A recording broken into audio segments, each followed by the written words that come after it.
இன்னைக்கு நம்ம வீடியோல முள்ளங்கி சப்பாத்தி தான் பார்க்க போறோம். பாருங்க நான் ஒரே ஒரு முள்ளங்கில தான் செஞ்சு காமிக்கிறேன். ஃபர்ஸ்ட் நல்லா முள்ளங்கி வாஷ் பண்ணிட்டு தோல் எடுத்துட்டு இந்த மாதிரி சீவுறது வெச்சி பெருசா இருந்தாலும் பரவாயில்லை சின்னதா இந்த மாதிரி இருந்தாலும் பரவாயில்லை இது நல்லா சீவிடுங்க.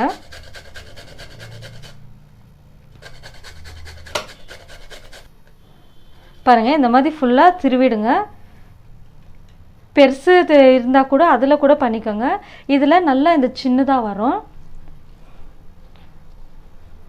இப்போ இத வந்துட்டு ஒரு பவுல்ல சேர்த்துக்கலாம். நம்ம எது மாவு மிக்ஸ் பண்றோமோ அந்த மாதிரி பவுல்ல. பாருங்க இந்த மாதிரி கொஞ்சம் நல்லா பெருசா எடுத்துக்கோங்க. பெருசா எடுத்துட்டு இதுல நம்ம துருவி வச்சிருந்த முள்ளங்கி எல்லாம் சேர்த்துடலாம்.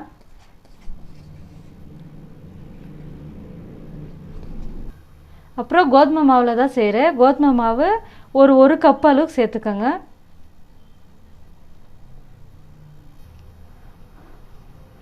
அப்புறம் மிளகாய் தூள் ஒரு 1/4 டீஸ்பூன், மஞ்சள் தூள் ஒரு பிஞ்ச் அளவு, ஜீரா தூள் ஒரு 1/4 டீஸ்பூன், கரம் மசாலா ஒரு 1/4 டீஸ்பூன், ஓமம் இருக்கு இல்லையா அது கொஞ்சம் பாருங்க ஒரு பிஞ்ச் அளவுக்கு நல்லா இப்படி தேய்ச்சிட்டு இப்படி சேர்த்துருங்க. ரொம்ப நல்ல டேஸ்ட் கொடுக்கும். அது ஸ்மெல் கூட நல்லா இருக்கும். தேவையான அளவு சால்ட், லாஸ்டா கொஞ்சமா கொத்தமல்லி பொடியா கட் பண்ணி சேர்த்துருங்க. இப்போ எல்லாம் சேர்த்து நம்ம நல்லா இந்த மாதிரி மிக்ஸ் பண்ணிடணும். ஏன்னா முள்ளங்கி தண்ணி விடும் இல்லையா அதனால ஃபர்ஸ்ட் நம்ம மிக்ஸ் பண்ணிடணும். அப்புறம் தான் கொஞ்சம் கொஞ்சமா தண்ணி ஊற்றி மிக்ஸ் பண்ணிக்கணும்.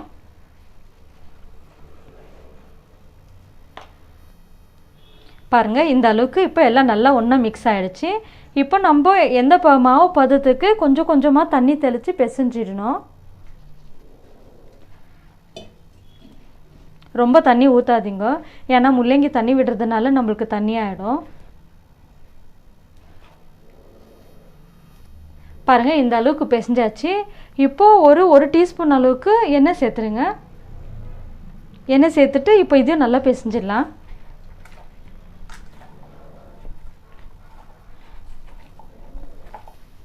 பாருங்க நல்லா பிசைஞ்சாச்சு.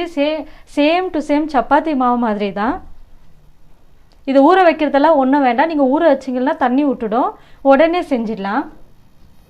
பாருங்க இந்த மாதிரி சப்பாத்தி மணியோ இல்லை சப்பாத்தி கல் இருந்தால் கல்லோ அது மேலே வச்சு நல்லா இப்படி பண்ணிவிட்டு சின்ன சின்னதாக எந்த சைஸ்க்கு வேணுமோ அந்த சைஸை நம்ம உண்டை பண்ணிடலாம். பாருங்க இந்த சைஸில் நல்லா உண்டை பிடிச்சி வச்சிடலாம். பாருங்க நான் ஒரு முள்ளங்கி எடுத்தேன். அதில் எனக்கு 4 சப்பாத்தி வந்துச்சு. நீங்கள் எவ்வளோ வேணுமோ அதுக்கு தகுந்த மாதிரி முள்ளங்கி சேர்த்துருங்க. இப்போ இதெல்லாம் நம்ம தேய்ச்சிடலாம். எப்போவுமே இந்த மாதிரி சப்பாத்தி மாவில் எதுனா மிக்ஸ் செஞ்சு செய்யும் போது கேரட் ஆகட்டும் முள்ளங்கி ஆகட்டும் கொஞ்சம் மாவு நிறைய தொட்டுக்கோங்க. கல்லில் ஒட்டிக்கும்.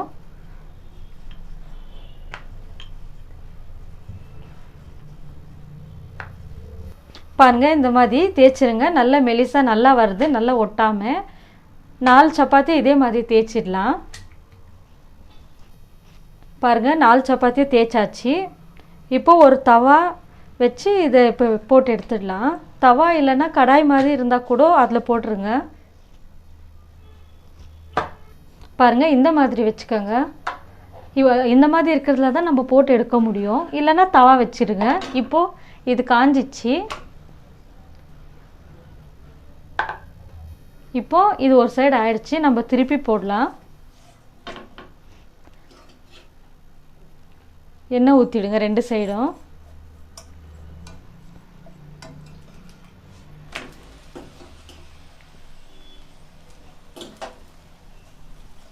இது நான்ஸ்டிக்ன்றதுனால நம்மளுக்கு நல்லா தீயாமல் நல்லா வரும் சப்பாத்தி. பாருங்க 2 சைடும் இந்த மாதிரி நிறைய ரோஸ்டடாக வேண்டாம். லைட்டாக இருந்தாலே போதும். நம்ம நார்மலாக சப்பாத்தி எப்படி வேக வைக்கிறோமோ அந்த மாதிரி தான். இது ஒன்றும் ஸ்பெஷலாக பண்ணுறதில்ல. ஆனால் அப்பப்போ திருப்பி திருப்பி போட்டுருங்க இப்படி.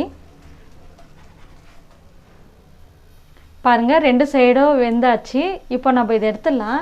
எப்போவுமே கொஞ்சம் முள்ளங்கி சப்பாத்திக்கெல்லாம் உடனே சாப்பிட்றதா இருந்தால் கொஞ்சமாக எண்ணெய் ஊற்றி சுட்டுடுங்க. கொஞ்சம் லேட்டாக சாப்பிட்றது இப்போ நைட்டுக்கெல்லாம் சாப்பிட்ணும் காலையில் செய்கிற அந்த மாதிரினா கொஞ்சம் எண்ணெய் ஜாஸ்தி சேர்த்து வேக வச்சுக்கோங்க. அப்போ தான் சாஃப்டாக இருக்கும்.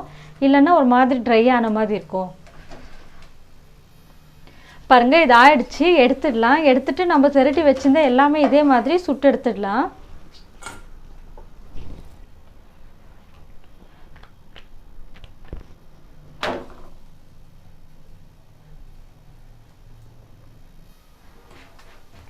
பாருங்கள் எல்லா சப்பாத்தியும் சுட்டாயிடுச்சு. இதை எடுத்து ஒரு பிளேட்டில் வச்சிடலாம். பாருங்கள் எவ்வளோ நல்லா வந்திருக்குன்ட்டு. நல்லா சாஃப்டாக நல்லா வந்திருக்கும். டேஸ்ட்டாக கூட இருக்கும். பிடிச்சிருந்தா லைக் பண்ணுங்கள், ஷேர் பண்ணுங்கள், சப்ஸ்கிரைப் பண்ணுங்கள்.